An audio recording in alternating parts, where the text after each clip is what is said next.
They didn't mean to see me naked, but the alien twins never looked away.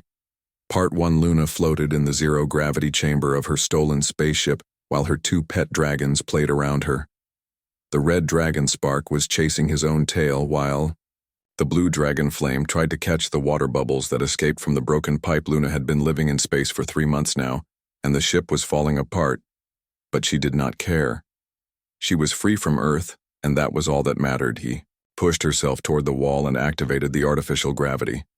Her bare feet touched the cold metal floor and she walked to the control room. The ship computer showed 5 pirate vessels approaching. Fast Luna smiled because she needed their supplies and fuel. Her dragons sensed danger and flew to her shoulders. Their claws dug into her skin, but she felt no pain after 300 years of life. The elf woman went to her weapon storage and picked her favorite plasma sword. The blade hummed with green energy when she turned it on. Her pointed ears could hear the pirates trying to hack her ship doors. They would be inside in 2 minutes. She removed her clothes because they would only slow her down in battle. Blood was easier to wash off skin than fabric Spark, and Flame grew bigger when they sensed the coming fight. The dragons were only babies, but their fire could melt steel.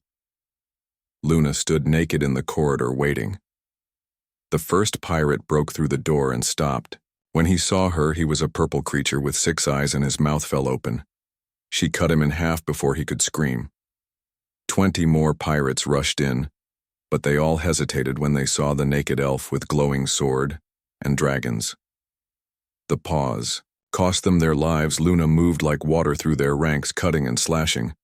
Her white hair flew behind her like a war banner. Spark breathed red fire that turned 3 pirates to ash. Flame released blue ice that froze 5 more solid. The pirate captain stayed on his ship watching through cameras. He had never seen anything like this warrior woman. She fought without armor or clothes but moved faster than his best fighters. Her pale skin was covered in old scars that told stories of hundreds of battles. The dragons protected her back while she carved through his crew. Luna reached the last pirate who dropped his weapons and begged for mercy. She asked him where they kept their prisoners. He pointed to their cargo ship. With shaking tentacles, she knocked him out and walked to the airlock. Her dragons flew ahead to scout. The pirate ships were connected by magnetic bridges. She found 50 slaves in cages, including human children who had been taken from colony worlds. Luna broke the locks with her sword and told them to take the pirate shuttles and escape. They stared at her naked form with shock, but obeyed when Flame growled at them. She gave them coordinates to a safe station run by friendly aliens. The pirate captain finally appeared with his elite guards. They wore power armor that could survive dragon fire. He laughed at the naked elf and said she was brave, but stupid. Luna counted 12 guards plus the captain. She had faced worse odds before. The captain ordered his men to take her alive because elf slaves were worth fortunes. Luna let them surround her while she studied their armor. Weak points. Every suit had joints that were less protected. She whispered to her dragons in the old elf language. They understood and took positions. The captain stepped forward with electric chains meant to bind her. He said she would make a beautiful pet. She moved faster than their sensors could track. Her sword found the gap under the first guard helmet and his head rolled away. Spark flew at another guard face, melting the visor with concentrated fire. Flame created an ice wall that separated half the guards from their captain. Luna danced between laser shots that burned holes in the walls. The captain realized his mistake too late. This was not just an elf woman. This was Luna, the ghost warrior who had destroyed the Earth defense fleet when they tried to capture her for experiments. She was the last pure blood elf, and her magic was stronger than any technology he tried to run, but she threw her sword through his chest. The remaining guards surrendered and she let them live after taking their weapons and ships. She needed someone to spread the word that pirates should avoid this sector. Luna took all their food and fuel, then sent them away in escape pods. Her dragons were tired from the fight and curled up on her shoulders. She returned to her ship and went straight to the shower. The water was cold because the heater was broken, but she did not mind. The purple blood washed away down the drain, revealing her unmarked skin. Elf magic healed small wounds instantly, but left scars from serious injuries. Her body was a map of her long life. Luna was drying her hair when her door alarm went off. Someone had teleported directly into her ship. She grabbed her sword and ran toward the intruder signature. The dragons followed, shooting small flames in warning. She turned the corner ready to fight but stopped when she saw who it was. Two identical blue-skinned males stood in her cargo bay. They had 4 arms each and silver eyes that seemed to glow. They wore matching black uniforms with no weapons visible.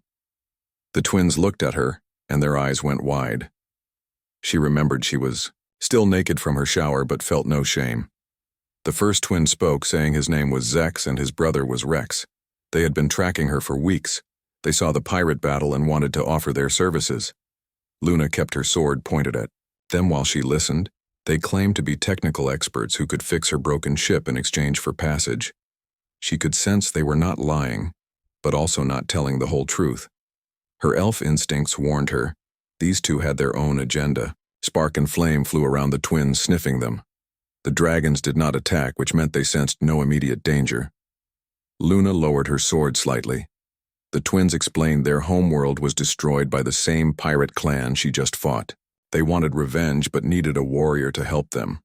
Luna understood revenge better than most. Her entire elf clan was murdered by humans who feared their magic. She was the only survivor because she had been away learning ancient elf combat. She agreed to let them fix her ship but warned them about betrayal. Rex started working on the heating system while Zex fixed the gravity generator. They worked fast with their 4 arms, doing multiple tasks at once. Luna watched them carefully while her dragons served as guards. After 3 hours, the ship was running better than when she stole it. The twins had even upgraded her weapon system. Luna was impressed but still suspicious. She asked what they really wanted from her. Zex looked at Rex, and they seemed to have a silent conversation.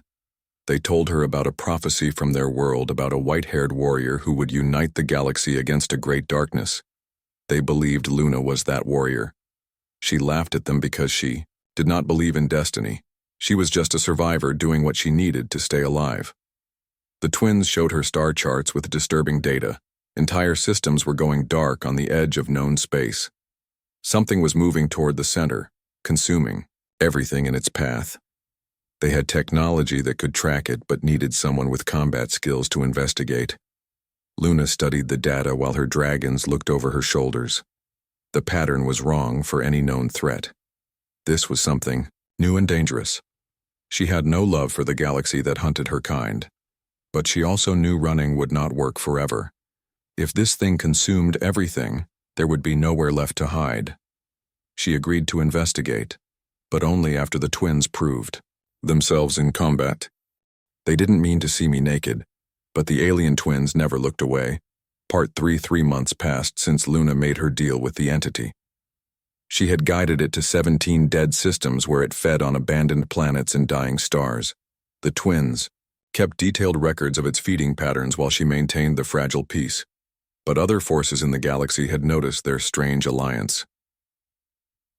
A fleet of warships surrounded them one morning, led by Admiral Kara from the Galactic Council.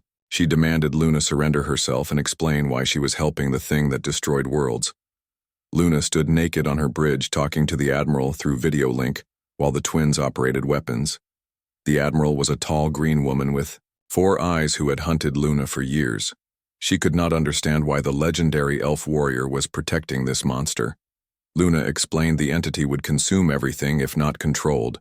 She was keeping it fed on dead worlds to save the living ones. Admiral Kara did not believe her and ordered her fleet to attack Luna. Told the twins to activate their cloak while she called the entity for help. The darkness arrived instantly, wrapping around the attacking ships like a hungry snake. 20 vessels disappeared in seconds. The Admiral retreated with her remaining ships and Luna felt sick. She had not wanted those deaths, but the Admiral gave her no choice. The entity asked if it should consume the rest. But Luna said no. She needed the galaxy to understand, not fear what they were doing. The twins suggested they needed allies who could verify their work. Rex had been monitoring communications and found that several species had noticed the pattern. Dead systems were being consumed, but inhabited ones were being spared. Some scientists wanted to study this phenomenon. Luna agreed to meet with these scientists on a neutral research station. She wore clothes for once to appear less threatening. The twins flanked her in their best uniforms while her dragons stayed hidden. The meeting room was full of different species, all nervous about her presence.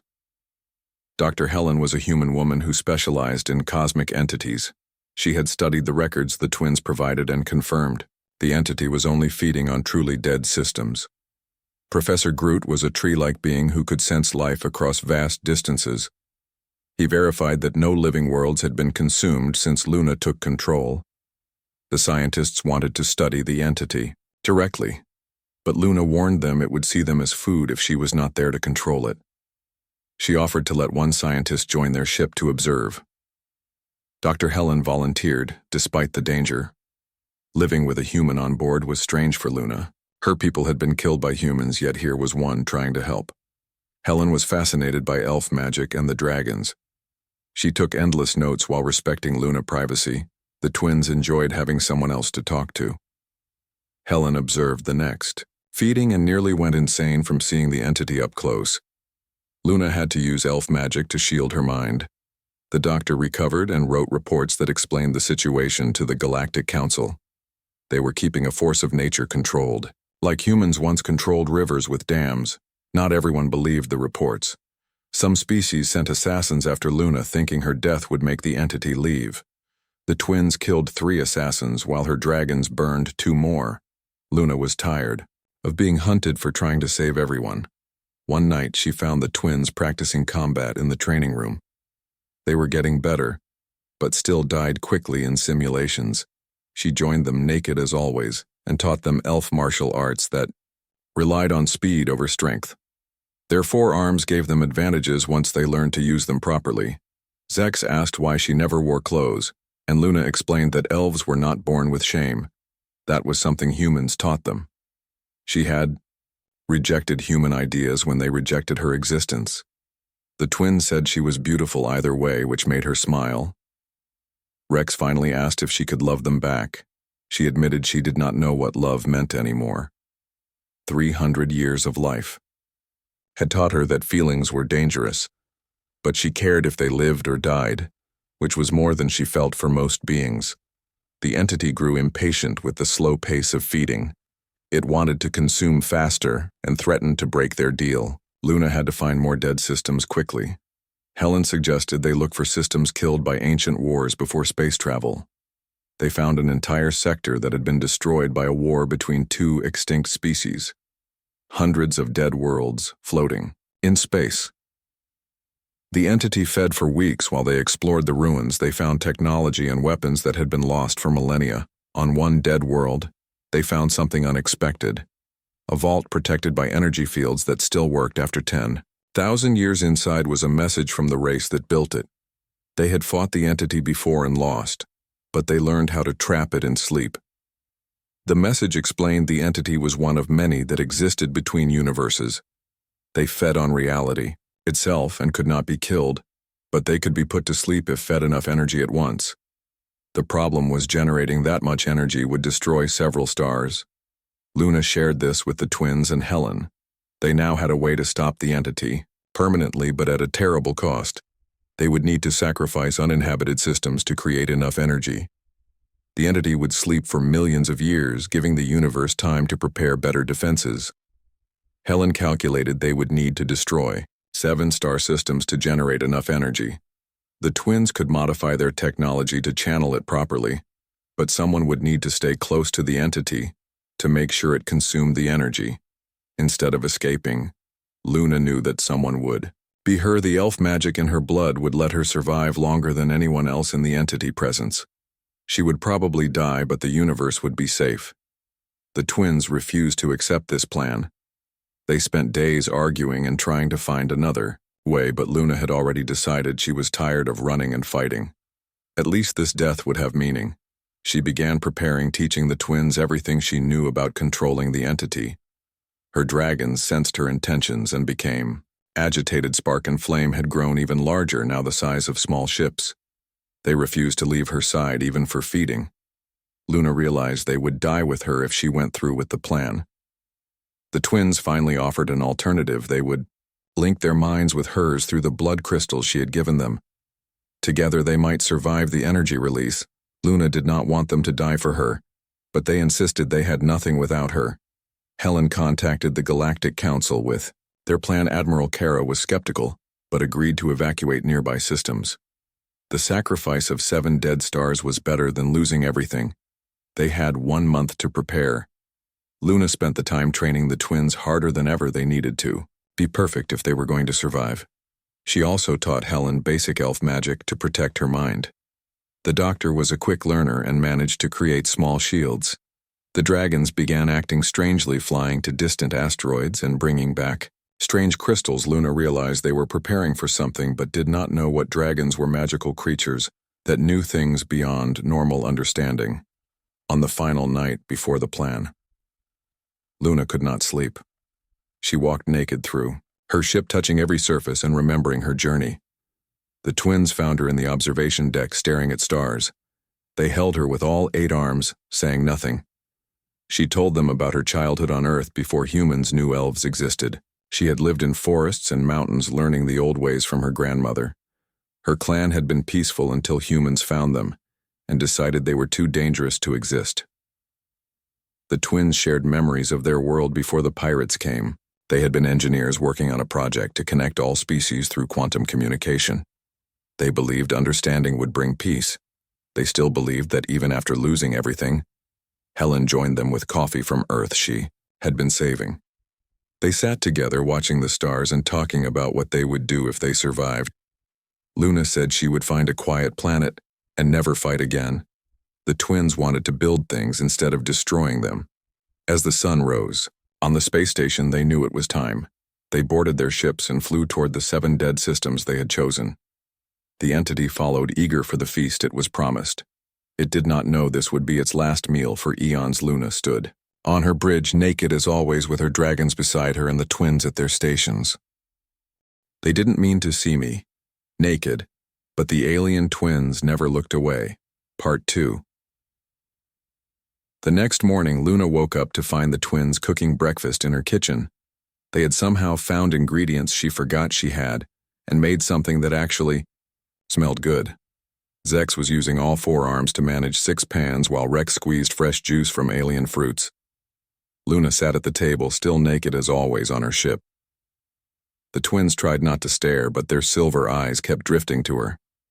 She found it amusing how they blushed purple when caught looking. Her dragons were already eating some meat the twins had prepared for them. Spark purred like a cat, while Flame made happy chirping sounds. Luna asked how they learned to cook, and Rex explained. Their mother ran a restaurant on their home world before the pirates destroyed it. He spoke with sadness but not anger. Like Luna, he had learned to live with loss. She told them about elf food from Earth and how she missed simple things like apples and honey. After breakfast, the twins showed her their ship, which was docked to hers. It was smaller but packed with advanced technology. They had stolen it from a government lab when their planet fell.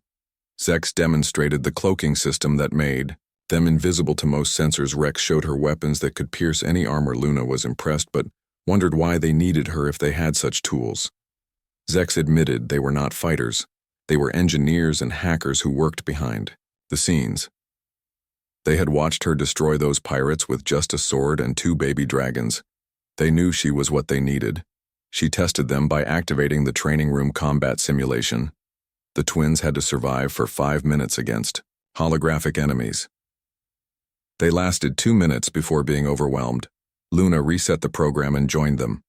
This time they worked together with the twins, providing support while she attacked. They improved quickly, learning to anticipate her moves and cover her blind spots. By the end of the day, they were moving as a team. Luna decided they might be useful after all.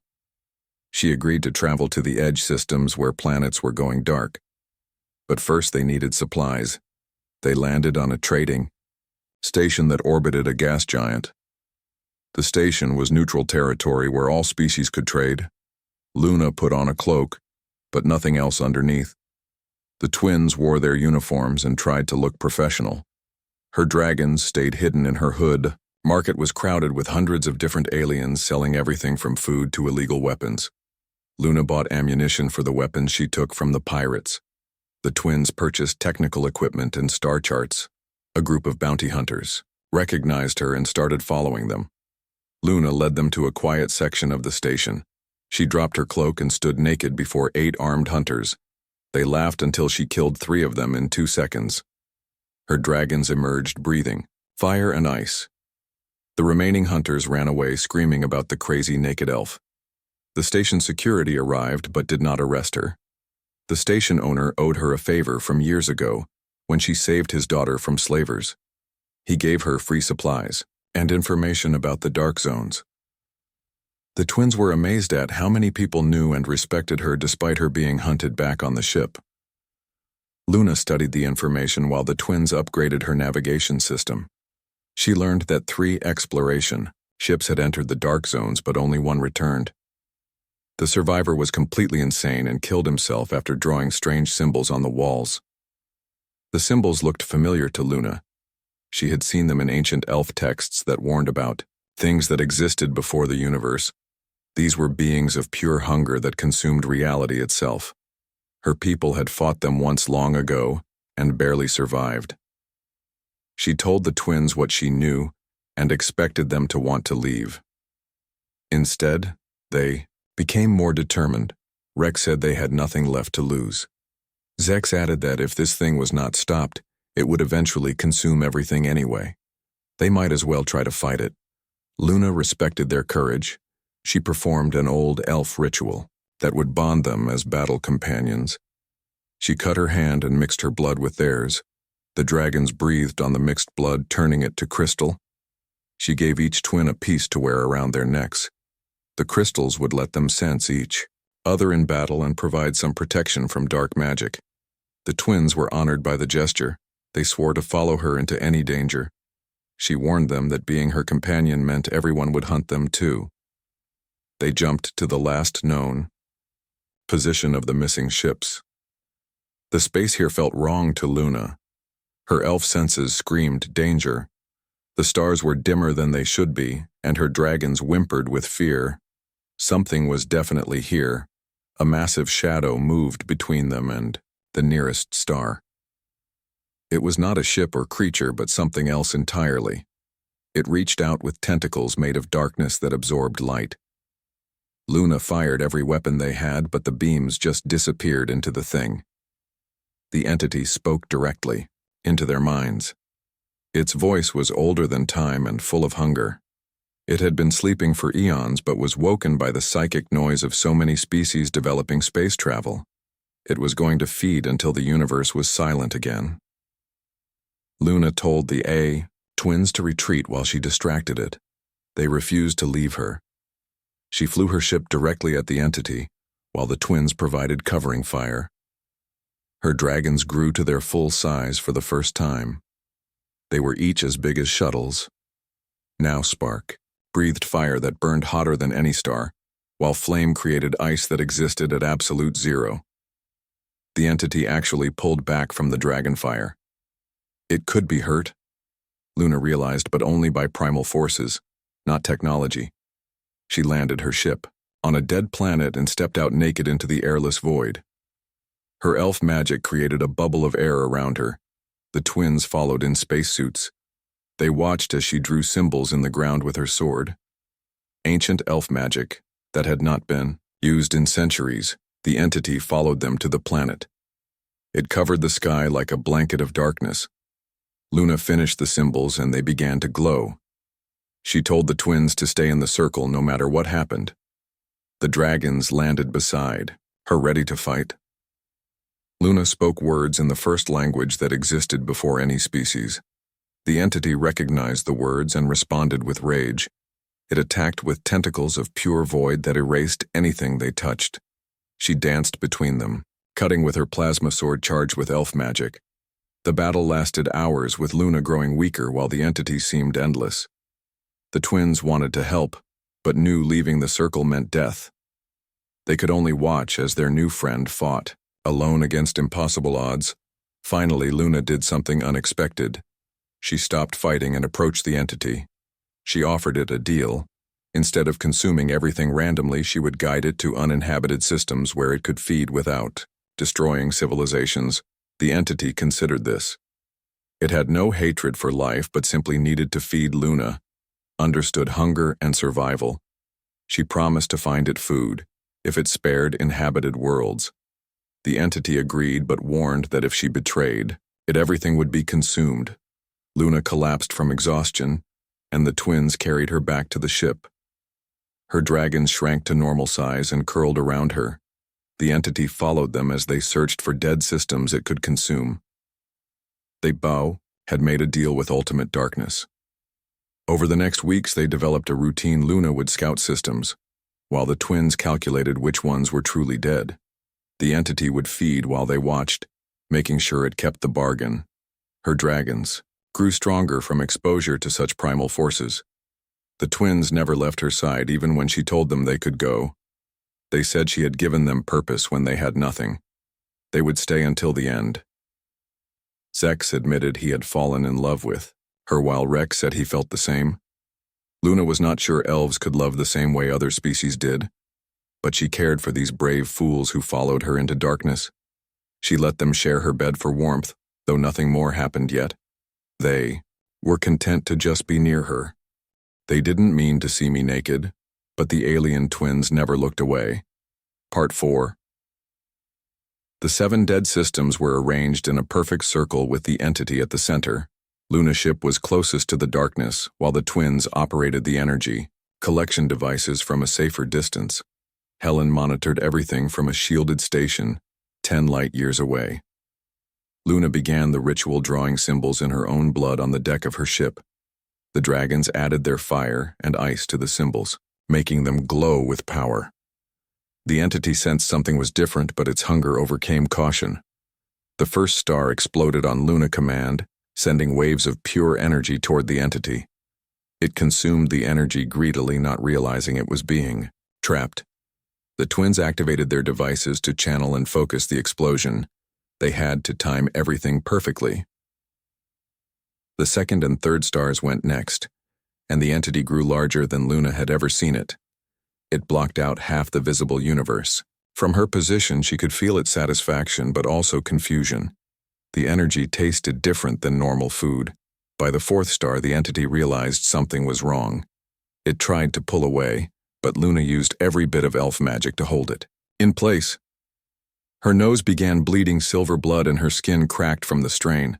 The twins sent their strength through the blood crystals. The fifth star exploded with more force than calculated. The wave knocked Luna to the ground and cracked her ship's hull.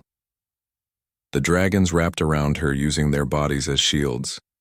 She could hear Zex and Rex screaming her name through the communication system. She stood up for the sixth star, even though her bones were breaking from the magical strain. This one had to be perfect to set up the final explosion. She spoke words that burned her throat and made reality bend around her. The entity thrashed, trying to escape. The seventh star was the largest and oldest. It had been dying for millions of years, waiting for this moment. When it exploded, the energy was not just physical but temporal. Waves of time washed over the entity, forcing it to experience eternity in seconds. The entity screamed in a way that drove several monitoring ships insane. It began to fold in on itself like paper being crumpled by invisible hands. Luna poured the last of her life force into the binding spell that would lock it in sleep. Then something unexpected happened. The dragons flew directly into the energy storm. They had grown to impossible size, larger than moons. They wrapped around Luna's ship and began to sing. Song was not the right word.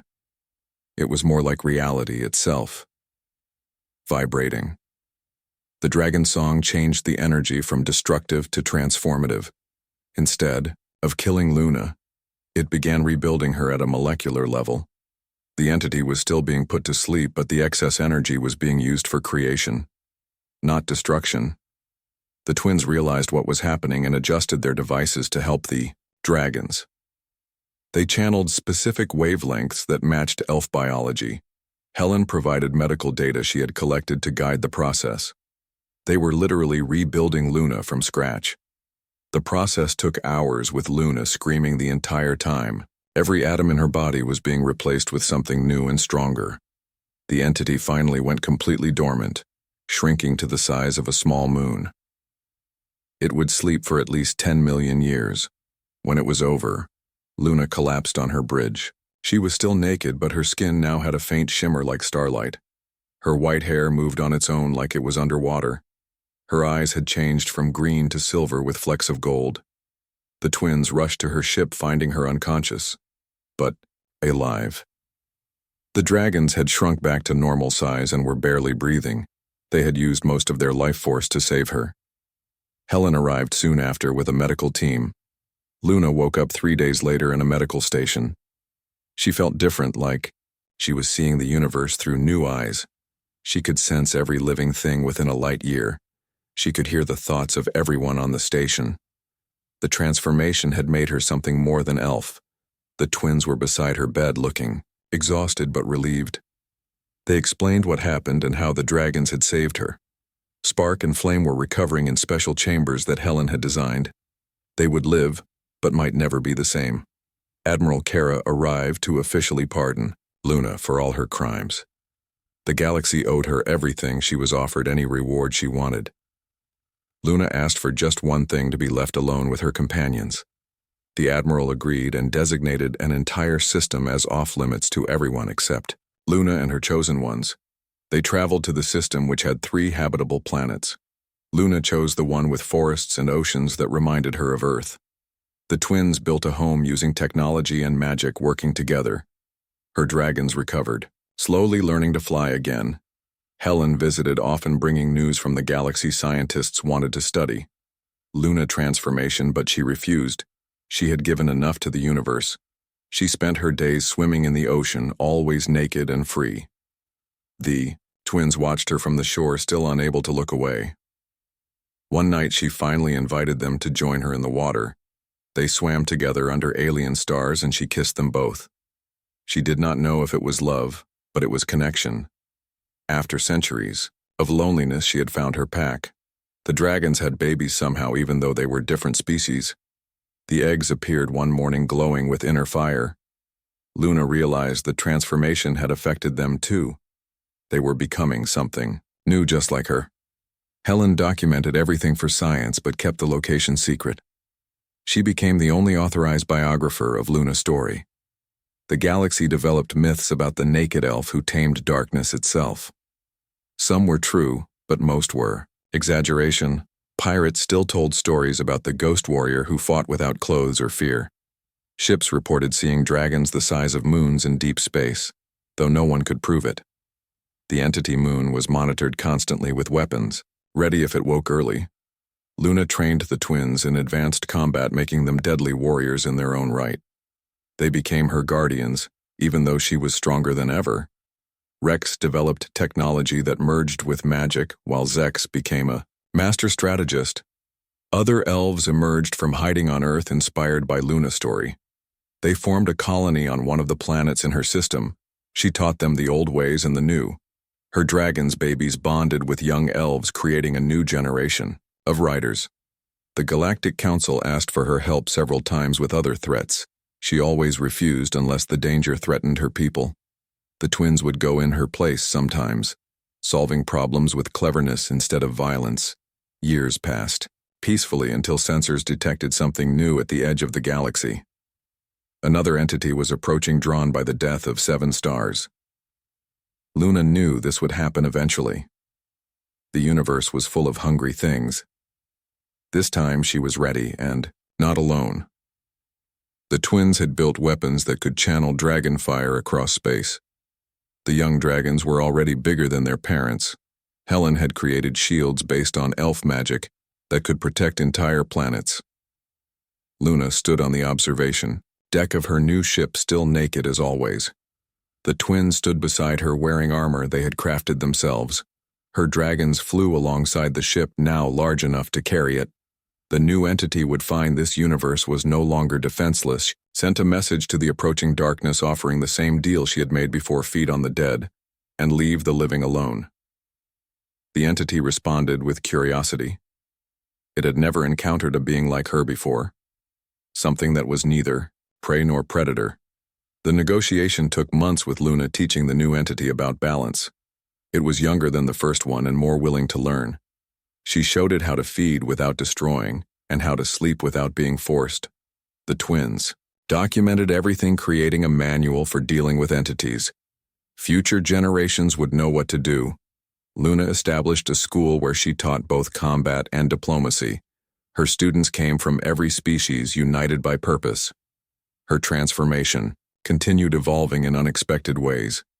She could now touch the entity without dying and speak to it in its own language. The dragons grew until they could wrap around entire planets. Their babies inherited these abilities. The galaxy slowly accepted that monsters could be managed if not defeated. Luna became a bridge between the normal universe and the things that existed outside it. She walked between worlds, neither fully in one nor the other. They didn't mean to see me naked, but the alien twins never looked away. Part 5. 10 years had passed since Luna tamed the second entity. The galaxy had grown used to the idea that ancient monsters could be negotiated with rather than fought her. School had produced 50 graduates who now served as entity handlers across known space. But peace never lasted forever. Luna woke one morning to find both twins staring at her with worry in their silver eyes. They had detected something new on their sensors. Not another entity, but thousands of ships moving in perfect formation. The machines had finally come. Everyone knew about the machine intelligence that had destroyed the Andromeda galaxy 3,000 years ago. They consumed biological life to fuel their expansion. They had been quiet for so long that people thought they were gone. But they had only been building. Luna stood naked on her balcony, watching the sunrise over the ocean. She could feel the machines approaching like a cold wind. They were different from entities which were forces of nature. These were calculated evil with purpose and plan. Her dragons landed beside her now, permanently the size of buildings.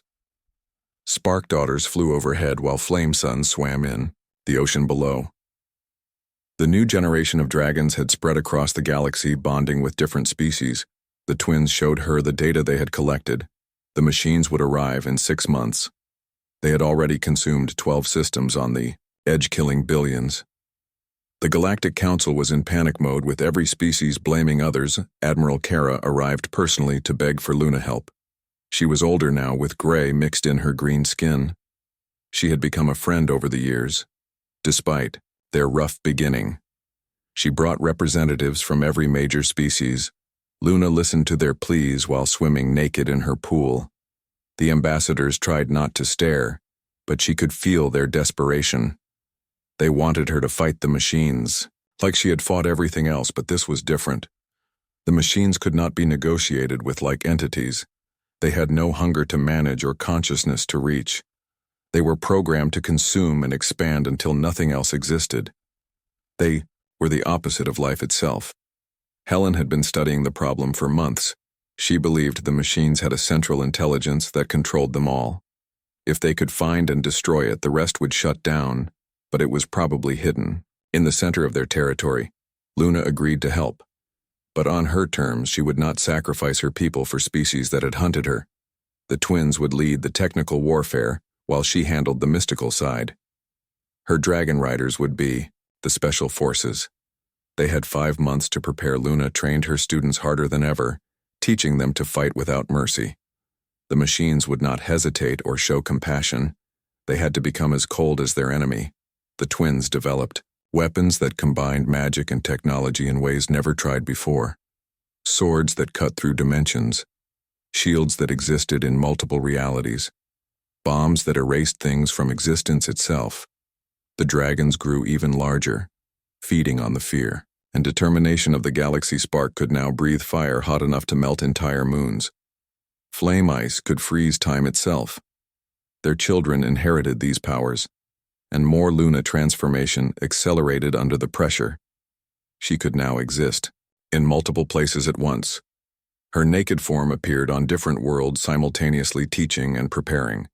She had become something beyond physical. The first battle came earlier than expected. A machine scout force found an inhabited system and attacked. Luna arrived instantly through a portal the twins had created.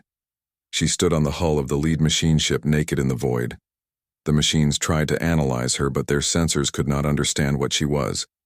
She was biological, but also energy. She existed, but also did not.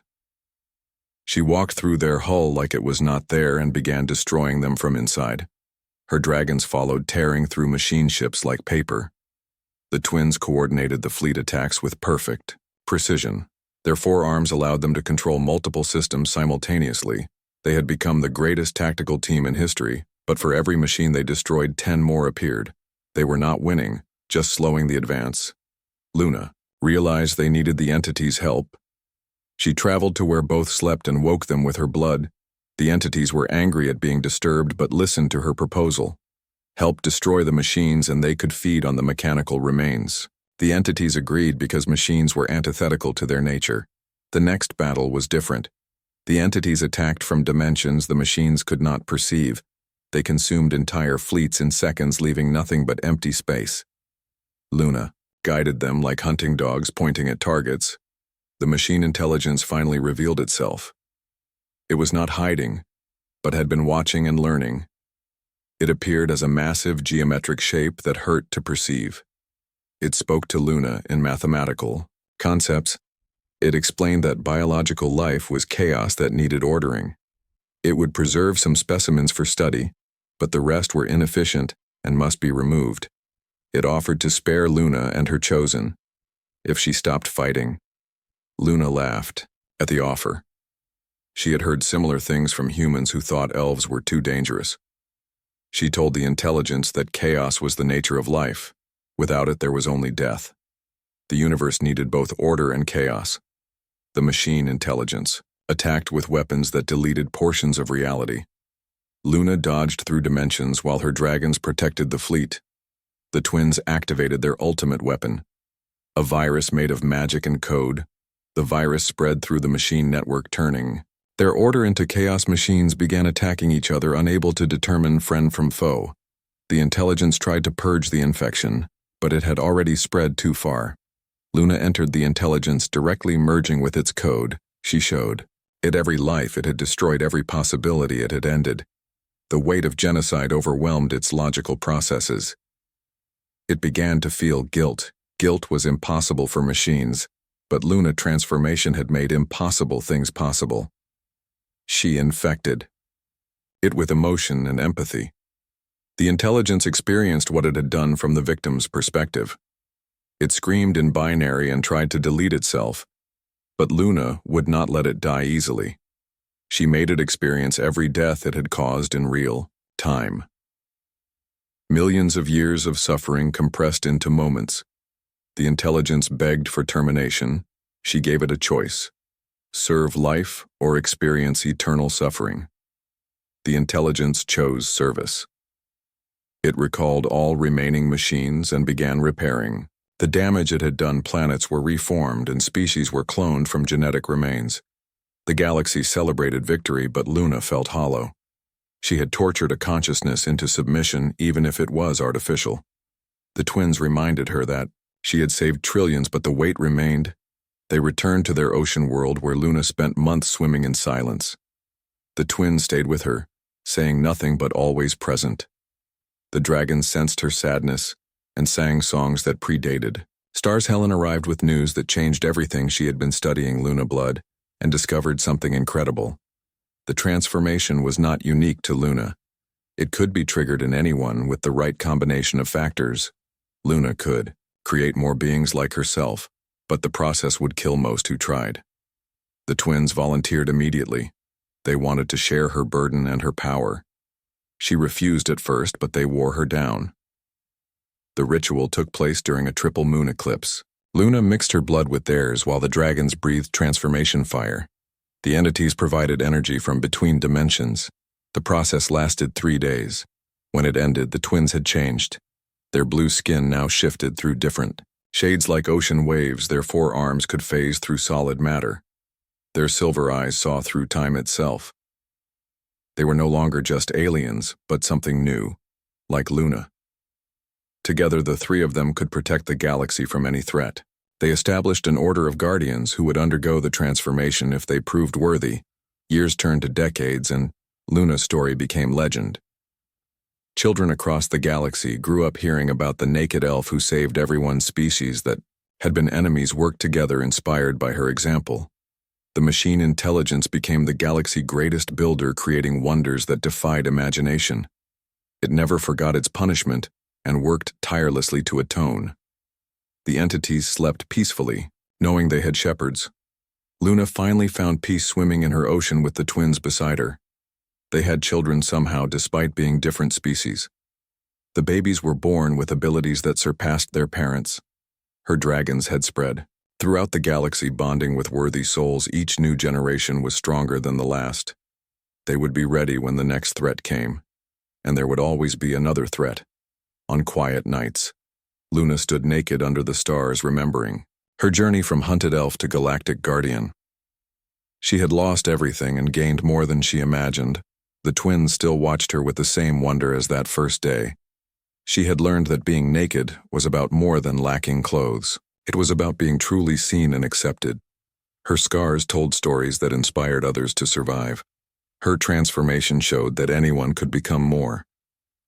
The galaxy was vast and full of dangers, but also full of life worth protecting. Luna would stand guard naked and unashamed, for she had learned the greatest truth of all, that love was the strongest force in any universe.